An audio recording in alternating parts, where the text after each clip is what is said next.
Arestado naman ang 4 na lalaking matapos umano mandukot sa loob ng isang bus sa EDSA Mandaluyong.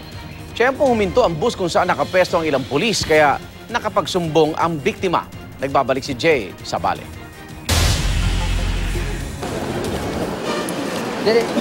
Inabutan naming bitbit ng mga pulis ang 4 na lalaking ito habang isinasakay sa pulis mobile.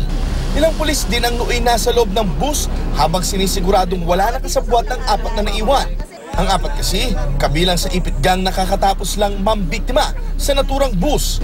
Natapat lang na huminto ang bus sa EDSA Pioneer northbound kung saan nakapwesto ang ilang pulis. Dito na bumaba at nakapagsumbong ang biktima, kaya agad na inakyat ng mga pulis ang bus. Ay po sa Guadalupe, may 2 lalaki na umipit po sa akin. Oo. Sa pagdating po sa crossing, doon pa lang po namalayan na nawawala yung cellphone ko. Tapos? Ayun, may dumating mga pulis, doon pa lang nalaman namin na kung sino mga suspect. Pinagtuturuan mga kasakay. Kinilala ang mga naaresto na sina Ramil Ramos, Antonio Tordillo, Teodoro Tinonga at Arwin Alvis. Si Alvis, fresh na fresh pa ang record sa pulisya dahil nito lang May 27. Naaresto naman siya dahil sa pandurukot. Walang ibang trabaho. Paano ngayon yan? Papakulong na lang po siya. Todo tanggi naman ang isa sa mga sospek. Tanong sa kanila, hindi po ako kasama niya mga yan.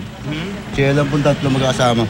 Nakakulong na sa Mandaluyong Police Headquarters sa mga sospek na nahaharap sa kasong theft. Ito ang unang balita sa Mandaluyong City.